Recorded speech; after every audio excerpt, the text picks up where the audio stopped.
El poder es una prerrogativa exclusiva y especial de Dios y solo de Dios.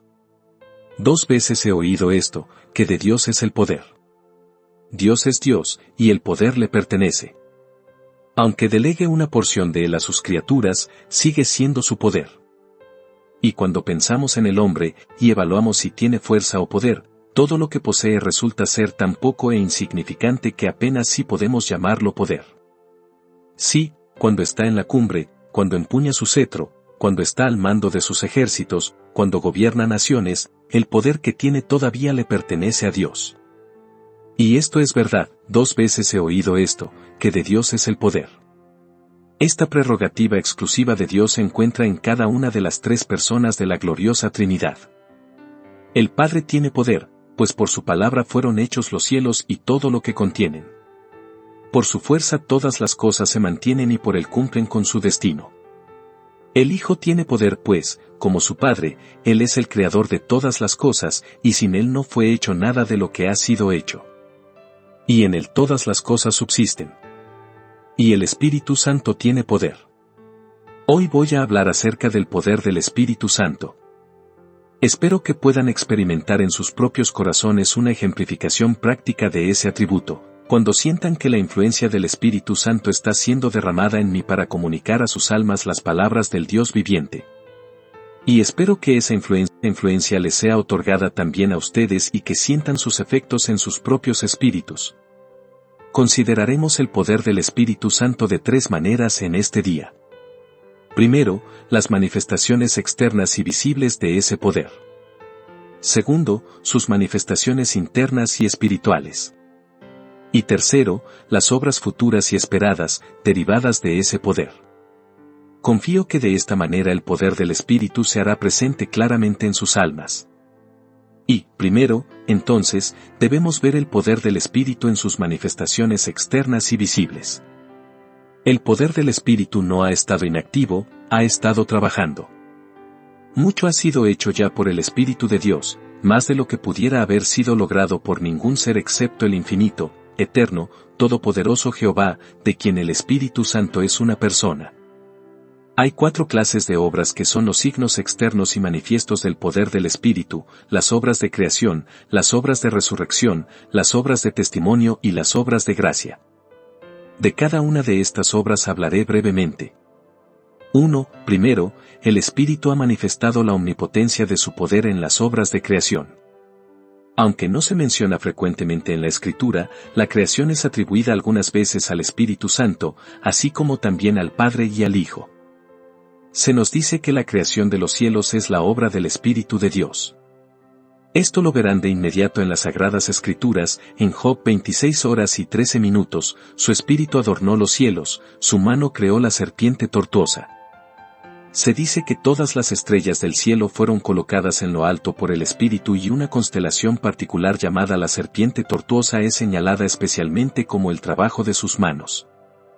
Él desata las ligaduras de Orión, él ata con cadenas las dulces influencias de las Pléyades y guía a la Osa Mayor junto con sus hijos. Él hizo todas esas estrellas que brillan en el cielo. Los cielos fueron adornados por sus manos y él formó a la serpiente tortuosa con su poder. Y así también muestra su poder en esos actos continuos de creación que todavía se realizan en el mundo, como crear al ser humano y a los animales, su nacimiento y su generación. Estos actos también se le atribuyen al Espíritu Santo. Si ven el Salmo 104, en los versículos 29 y 30, leerán: escondes tu rostro, se turban, les quitas el hálito, dejan de ser, y vuelven al polvo. Envías tu espíritu, son creados, y renuevas la faz de la tierra. Así ven ustedes que la creación de todo hombre es la obra del Espíritu, y la creación de toda vida y de toda carne también. La existencia de este mundo se debe atribuir al poder del Espíritu, así como también el primer adorno de los cielos o la forma de la serpiente tortuosa. Y si ven en el primer capítulo del Génesis, allí notarán particularmente explicada esa peculiar obra de poder que fue llevada a cabo por el Espíritu Santo en el universo. Ustedes descubrirán entonces cuál fue su trabajo especial. En el versículo 2 del primer capítulo de Génesis, leemos, «Y la tierra estaba desordenada y vacía, y las tinieblas estaban sobre la faz del abismo, y el Espíritu de Dios se movía sobre la faz de las aguas». No sabemos cuán remoto pueda ser el periodo de la creación de nuestra tierra, ciertamente muchos millones de años antes del tiempo de Adán. Nuestro planeta ha pasado por varias etapas de existencia y diferentes clases de criaturas han vivido en su superficie, todas ellas creadas por Dios. Pero antes de que llegara la era en la que el ser humano sería su habitante principal y monarca, el Creador entregó el mundo a la confusión. Permitió que los fuegos internos estallaran desde las profundidades y fundió toda la materia sólida de manera que toda clase de sustancias estaban mezcladas en una vasta masa de desorden. La única descripción que se podría dar al mundo de entonces es que era una caótica masa de materia. Como debió ser, no podrían ustedes adivinarlo o definirlo. La tierra estaba enteramente desordenada y vacía. Las tinieblas estaban sobre la faz del abismo, y el Espíritu de Dios se movía sobre la faz de las aguas. Llegó el Espíritu y extendiendo sus anchas alas, ordenó a las tinieblas que se dispersaran y cuando voló él sobre la tierra, todas las diferentes porciones de materia se colocaron en sus lugares y ya no fue desordenada y vacía. Se volvió redonda como sus planetas hermanos y se puso en movimiento, cantando elevadas alabanzas a Dios, no de manera discordante como lo había hecho antes, sino como una grandiosa nota en la vasta escala de la creación.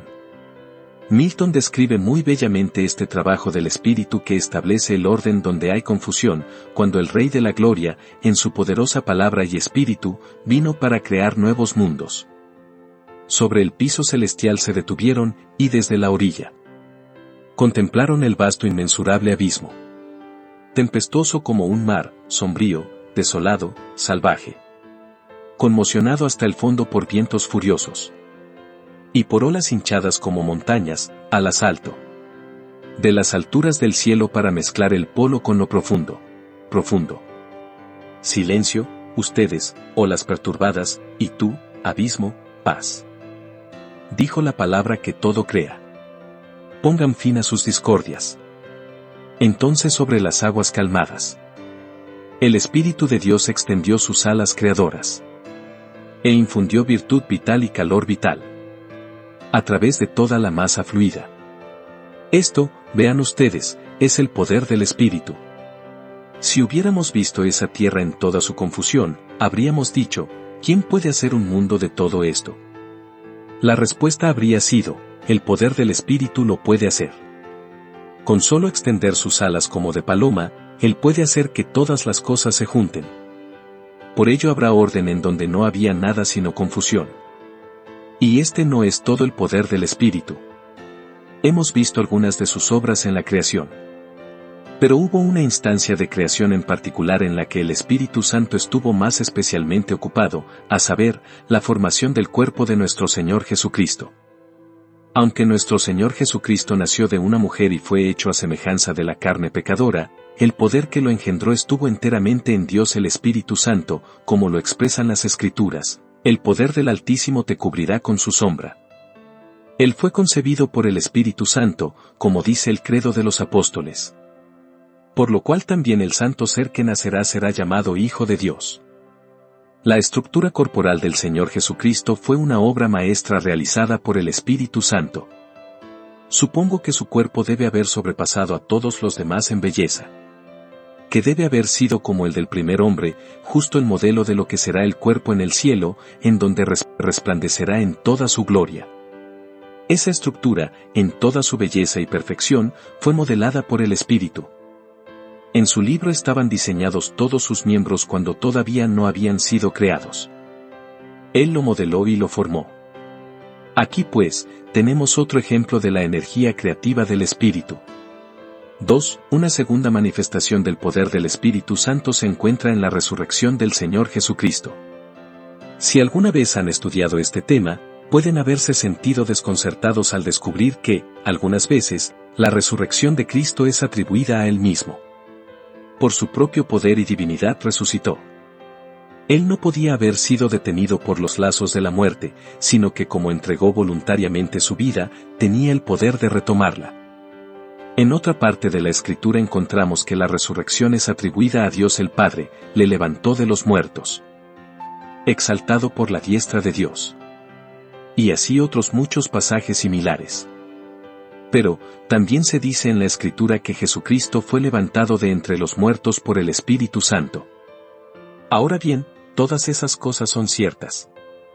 Él resucitó por el Padre, porque el Padre dijo, suelten al prisionero, déjenlo ir. La justicia ha sido satisfecha. Mi ley ya no requiere más satisfacción, la venganza ha recibido lo que le correspondía, déjenlo ir. Aquí dio él un mensaje oficial que liberó a Jesús de la tumba. Fue levantado por su propia majestad y poder, porque él tenía el derecho de salir y así lo sintió él mismo y por ello rompió las ataduras de la muerte, él ya no podía ser retenido por ellas. Pero fue levantado por el Espíritu en cuanto a esa energía que recibió su cuerpo mortal, por la cual se levantó de nuevo después de haber permanecido en su tumba por 3 días y noches. Si quieren pruebas de esto deben abrir otra vez su Biblia en 1 Pedro 3:18, porque también Cristo padeció una sola vez por los pecados, el justo por los injustos, para llevarnos a Dios, siendo a la verdad muerto en la carne, pero vivificado en espíritu.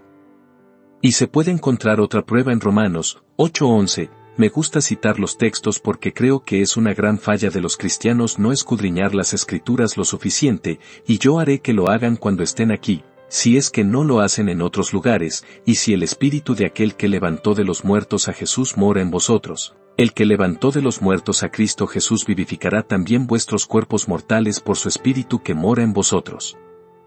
Entonces la resurrección de Cristo fue efectuada por la agencia del Espíritu, y aquí tenemos una noble ilustración de su omnipotencia.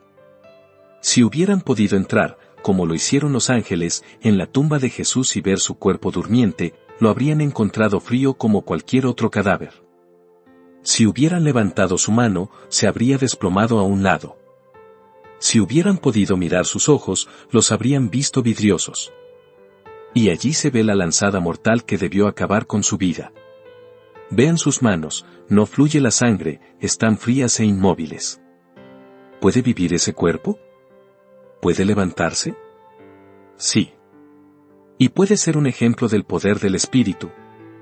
Porque cuando el poder del Espíritu llegó a él, al igual que cuando cayó sobre los huesos secos del valle, se levantó en la majestad de su divinidad, brillante y resplandeciente, que asombró a los vigilantes de manera que huyeron.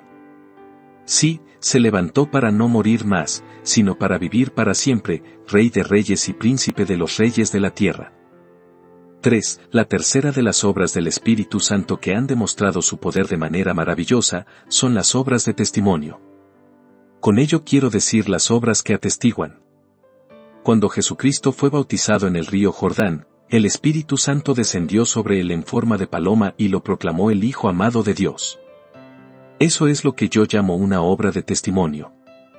Y cuando después levantó al muerto, cuando sanó al leproso, cuando les habló a las enfermedades y éstas huyeron rápidamente, cuando salieron precipitadamente por millares los demonios de los que estaban poseídos, todo eso se hizo por el poder del Espíritu. El Espíritu habitaba en Jesús sin medida y por ese poder se obraron todos esos milagros. Estas fueron obras de testimonio. Y cuando Jesús se fue, recordarán ese magistral testimonio del Espíritu, que regresó como un poderoso viento estruendoso entre los apóstoles congregados y se les aparecieron lenguas repartidas como de fuego, asentándose sobre cada uno de ellos y fueron todos llenos del Espíritu Santo y comenzaron a hablar en otras lenguas, según como el Espíritu les daba que hablasen. Y como también ellos hicieron milagros, como predicaban, como Pedro resucitó a Dorcas, como Pablo sopló la vida en Eutico, como se hicieron grandes milagros por los apóstoles así como los había hecho su Señor, de manera que se vieron grandes señales y prodigios, llevados a cabo por el poder del Espíritu de Dios, y muchos creyeron. Después de eso, ¿quién dudará del poder del Espíritu Santo? Esos miembros de la secta de Socinio que niegan la existencia del Espíritu Santo y su absoluta personalidad, ¿qué van a hacer cuando los atrapemos mostrándoles las obras de creación, de resurrección y de testimonio? Ellos están contradiciendo a la Escritura. Pero observen, es una piedra sobre la que si algún hombre cae, saldrá lastimado, pero si cae sobre él como lo hará si se resiste, lo triturará hasta convertirlo en polvo. El Espíritu Santo tiene un poder omnipotente. Sí, tiene el poder de Dios porque Él es Dios. 4. Además, si queremos otro signo externo y visible del poder del Espíritu, podemos mirar a las obras de gracia. Vean una ciudad donde un adivino tiene el poder que él mismo ha proclamado como una gran persona. Un cierto Felipe entra y predica la palabra de Dios y enseguida Simón el mago pierde su poder y él mismo busca para sí el poder del Espíritu, imaginando que puede comprarse con dinero. Vean, en tiempos modernos, un país en donde los habitantes viven en miserables tiendas hechas de paja y se alimentan de reptiles y de otras criaturas semejantes. Obsérvenlos cómo se inclinan ante sus ídolos y cómo adoran a sus falsos dioses y cómo están tan hundidos en la superstición y tan degradados que se llegó a debatir si tenían alma o no. Vean a un Robert Moffat, misionero en Sudáfrica por más de 50 años, que va con la palabra de Dios en su mano, que él mismo tradujo al lenguaje de los bechuanes. Óiganlo predicar con la capacidad de expresión que le da el Espíritu, acompañando esa palabra con poder. Ellos arrojan a un lado sus ídolos, y odian y aborrecen sus costumbres anteriores, construyen casas en donde habitan, se visten y ahora tienen una mente recta. Rompen el arco y parten la lanza en pedazos, la gente incivilizada se torna civilizada, el salvaje se vuelve educado, el que no sabía nada comienza a leer las Escrituras. De esta manera por boca de aquellos que fueron salvajes, Dios atestigua el poder de su poderoso Espíritu. Visiten una casa en esta ciudad, y los podríamos llevar a muchas de esas casas, donde el padre es un borracho, un hombre que vive en una condición desesperada, véanlo en su locura, y preferirían encontrarse con un tigre sin cadenas que con un hombre así. Da la impresión de que él podría partir a un hombre en pedazos si éste llegara a ofenderlo. Observen a su esposa. Ella también tiene su voluntad, y cuando él la maltrata, ella le opone resistencia. Se han visto muchas peleas en esa casa, y a menudo el ruido que generan molesta a todo el vecindario. En cuanto a los pobres niños, véanlos en sus harapos y desnudez, pobres pequeños ignorantes. ¿Ignorantes dije? Están siendo instruidos y muy bien instruidos en la escuela del demonio y están creciendo para ser herederos de la condenación. Pero alguien a quien Dios ha bendecido por su espíritu es guiado a esa casa. Tal vez solo se trate de un humilde misionero de la ciudad, pero le habla a aquel hombre así, o le dice, ven y escucha la voz de Dios. Y la palabra, que es poderosa y eficaz, corta el corazón del pecador ya sea por medio de su propio mensaje o por la predicación del ministro. Las lágrimas corren por sus mejillas como nunca las habían visto antes. Tiembla y se estremece, el hombre fuerte se inclina, el hombre poderoso tiembla y esas rodillas que nunca temblaron, comienzan a tambalearse. Ese corazón que nunca se acobardó, ahora empieza a temblar ante el poder del Espíritu. Se sienta en una humilde banca junto al penitente, y observa cómo sus rodillas se doblan mientras sus labios pronuncian la oración de un niño, pero aunque es la oración de un niño, es la oración de un hijo de Dios. Su carácter le cambia. Observen el cambio en su casa. Su mujer se vuelve una señora decente, esos niños son el crédito de la casa y, a su debido tiempo, crecen como ramas de olivo alrededor de su mesa, adornando su casa como piedras preciosas. Si pasaran por ese hogar, no escucharían ruidos ni peleas, sino cánticos de Sión. Véanlo, no más orgías de borracho, ha vaciado su última copa y ahora, renunciando a lo anterior, viene a Dios y es su siervo. Ahora ya no escucharán a la medianoche el grito de las bacanales, pero si se oyera un ruido, sería el sonido de un solemne himno de alabanza a Dios. Y, entonces, ¿acaso no existe algo así como el poder del Espíritu?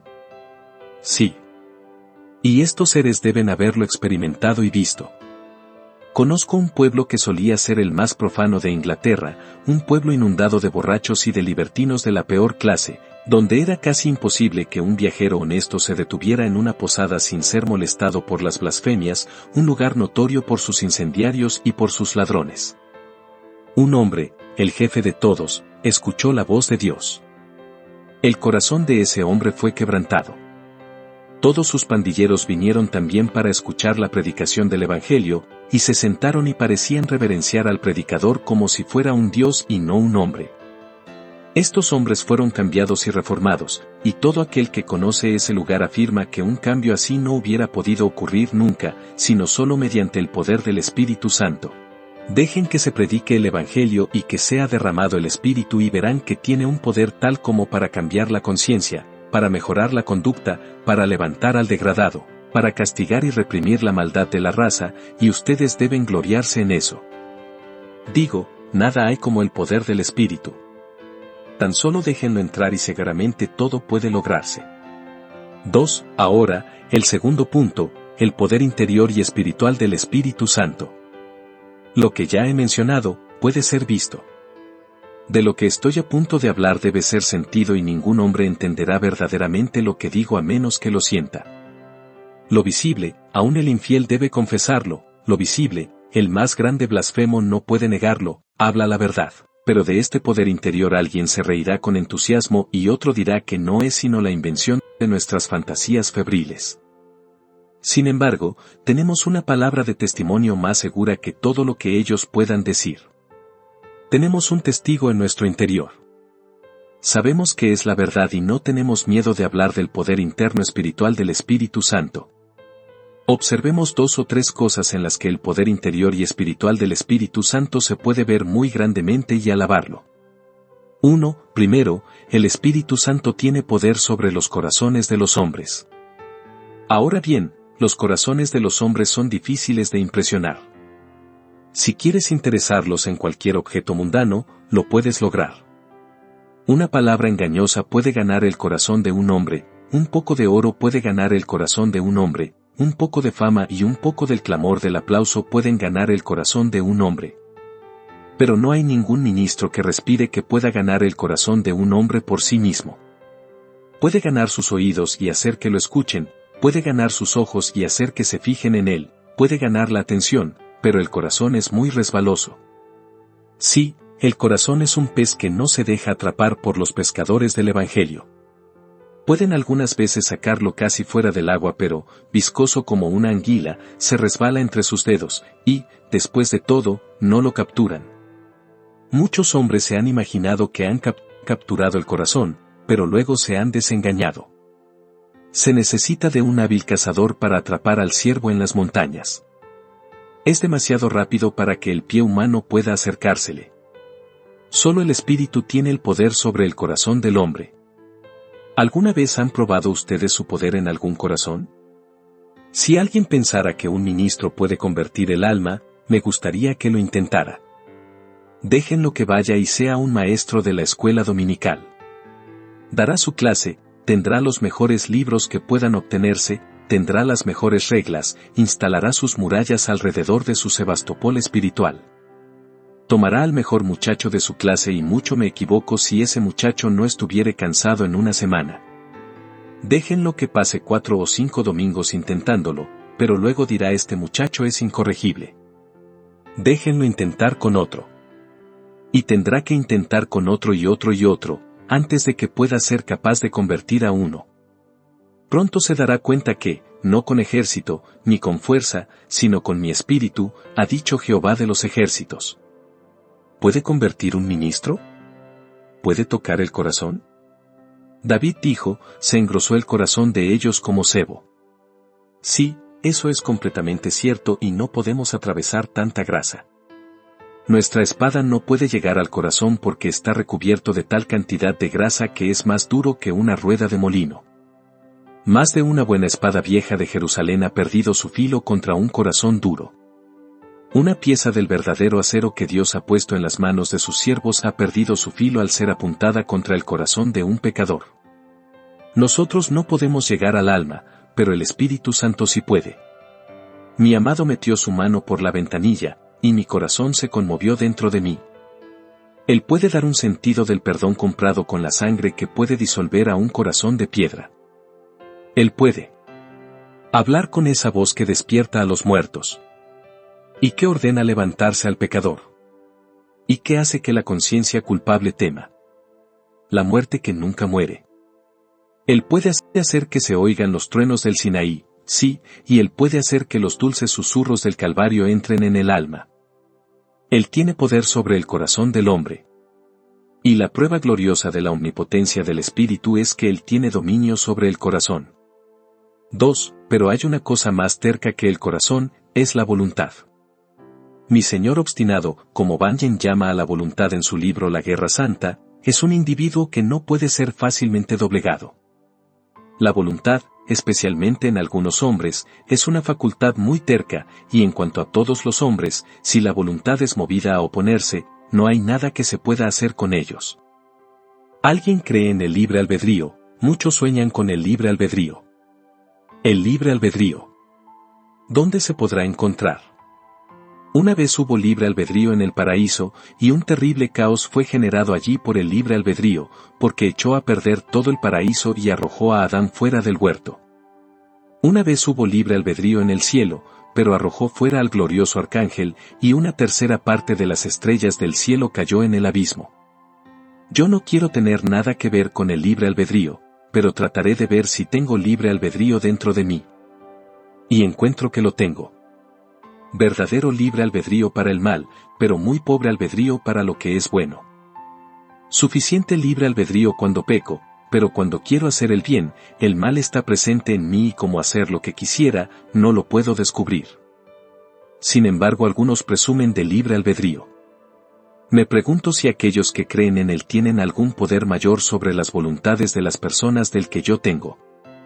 Yo sé que yo no tengo ninguno. Encuentro que el viejo proverbio es muy cierto, un hombre puede llevar un caballo al agua, pero 100 hombres no pueden hacer que beba. Encuentro que yo puedo llevar a todos ustedes al agua y a muchos más de los que pueden caber en esta capilla.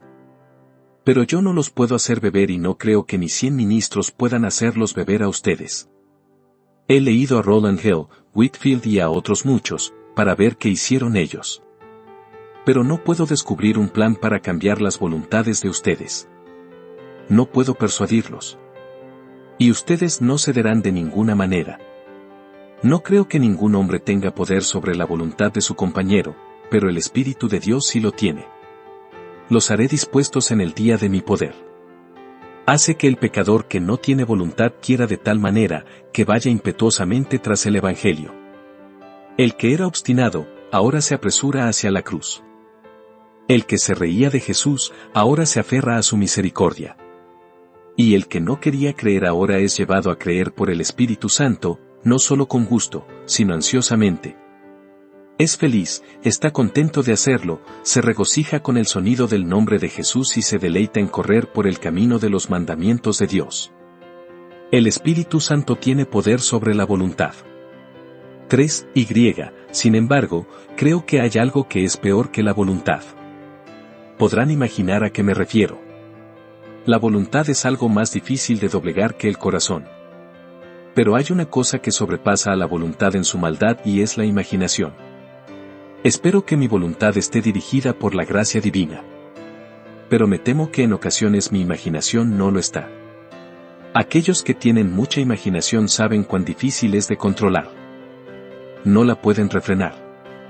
Romperá las riendas. Nunca serán capaces de dominarla. La imaginación a veces volará hacia Dios con tal poder que las alas del águila no pueden igualarla. A veces tiene tal poder que casi puede ver al rey en su belleza y la tierra distante. En lo que a mí respecta, mi imaginación me lleva a veces sobre las puertas de hierro, a través de ese infinito desconocido hasta las propias puertas de perlas y me permite descubrir al bendito glorificado. Pero si es potente en un sentido también lo es en el otro. Pues también mi imaginación me ha hecho descender a los más viles escondrijos y cloacas de la tierra. Me ha traído pensamientos tan horribles, que a pesar de no poder evitarlos, he estado completamente aterrorizado por ellos. Estos pensamientos vendrán y cuando me siento en mi marco más santo, más devoto hacia Dios y más fervoroso en mi oración, a menudo sucede que es el preciso momento que estalla la plaga en su peor forma. Pero me gozo y pienso una cosa, que puedo clamar cuando esta imaginación viene a mí. Yo sé que se dice en el libro de Levítico que cuando se cometía un acto de maldad, si la muchacha clamaba contra él, entonces salvaba su vida. Así sucede con el cristiano, si clama hay esperanza. ¿Pueden encadenar a la imaginación? No, pero el poder del Espíritu Santo sí puede hacerlo. Lo hará y ciertamente termina haciéndolo. Lo hace aún aquí en la tierra. 3. Pero la última cosa es, el futuro y los efectos deseados, porque, después de todo, aunque el Espíritu Santo ha hecho tanto, no puede decir todavía, consumado es. Jesucristo pudo exclamar en lo que concierne a su propia labor, consumado es, pero el Espíritu Santo no puede decir eso, pues tiene todavía más que hacer. Y hasta la consumación de todas las cosas, cuando el propio Hijo llegue a ser sujeto al Padre, el Espíritu Santo no dirá, consumado es. ¿Qué es lo que tiene que hacer el Espíritu Santo? 1. Primero, tiene que perfeccionarnos en la santidad. Hay dos clases de perfección que un cristiano necesita, una es la perfección de la justificación en la persona de Jesús. Y la otra es la perfección de la santificación obrada en él por el Espíritu Santo. Por el momento, la corrupción todavía descansa en los pechos de los regenerados. Actualmente el corazón es parcialmente impuro. Todavía tenemos lujurias e imaginaciones malvadas. Pero, mi alma se regocija al saber que viene el día cuando Dios terminará el trabajo que ha iniciado y presentará mi alma, no solamente perfecta en Cristo, sino, perfecta en el Espíritu, sin mancha o defecto, o nada parecido. ¿Y es verdad que este pobre corazón depravado, llegará a ser tan santo como el de Dios? Y este pobre espíritu que a menudo exclama, miserable de mí. ¿Quién me librará de este cuerpo de pecado y de muerte? Este mismo pobre espíritu será libre del pecado y de la muerte. Y ya no oiré cosas malas que perturben mis oídos ni tendré pensamientos impuros que perturben mi paz. Oh, feliz hora. Que se apresure. Justo antes de que yo muera, se habrá terminado la santificación, pero hasta ese momento no puedo tener la perfección en mí mismo. Pero en aquel instante cuando parta mi espíritu tendrá su último bautismo en el fuego del Espíritu Santo. Será puesto en el crisol para su última prueba en el horno. Y entonces, libre de toda escoria y fino como una barra de oro puro, será presentado a los pies de Dios sin el mínimo grado de escoria o mezcla. Oh, gloriosa hora. Oh, momento bendito. Pienso que deseo morir aunque no hubiera un cielo, si tan solo pudiera tener esa última purificación y salir de la corriente del río Jordán totalmente limpio después de ser lavado. O ser lavado, y quedar blanco, limpio, puro, perfecto. Ni un ángel será más puro de lo que yo seré. Sí. Ni Dios mismo será más santo. Seré capaz de decir en un sentido doble, gran Dios, soy limpio, por medio de la sangre de Jesús soy limpio, y a través de la obra del Espíritu, también soy limpio. ¿No debemos ensalzar el poder del Espíritu Santo que nos hace aptos para estar ante nuestro Padre en el cielo? 2. Otra gran obra del Espíritu Santo que no está cumplida todavía es la de traer la gloria del último día. En unos cuantos años, no sé cuándo, no sé cómo, el Espíritu Santo será derramado en una forma muy diferente que en el presente. Hay diversidad de operaciones. Y durante los últimos años ha ocurrido que las operaciones diversificadas han consistido en muy poco derramamiento del Espíritu. Los ministros siguen una rutina monótona, continuamente predicando y poco bien se ha hecho.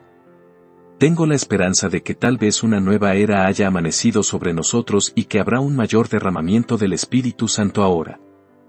Porque llega la hora y puede ser justo ahora, cuando el Espíritu Santo será derramado otra vez de una manera tan maravillosa, que muchos correrán de un lado a otro y se incrementará el conocimiento. El conocimiento del Señor cubrirá la tierra así como las aguas cubren la superficie de los grandes abismos. Vendrá su reino y su voluntad será hecha en la tierra como lo es en el cielo. No estaremos esforzándonos para siempre como Faraón sin las ruedas de su carruaje. Mi corazón se alegra y mis ojos brillan con el pensamiento de que muy probablemente viviré para ver cómo se vierte así el Espíritu cuando los hijos y las hijas de Dios otra vez profetizarán y los jóvenes verán visiones y los ancianos soñarán sueños. Tal vez no habrá dones milagrosos porque no serán requeridos. Pero sin embargo habrá tal cantidad milagrosa de santidad, tal extraordinario fervor de oración, tal real comunión con Dios y tanta religión vital y tanta difusión de las doctrinas de la cruz, que todo mundo verá que verdaderamente el Espíritu es derramado como agua y como las lluvias que descienden de arriba. Oremos por eso, laboremos continuamente por eso y busquemos lo de Dios. 3. Otra obra adicional del Espíritu que manifestará de manera especial su poder, será la resurrección general. Tenemos razón para creer por la Escritura que la resurrección de los muertos, aunque será efectuada por la voz de Dios y de su palabra, el Hijo, también será efectuada por el Espíritu.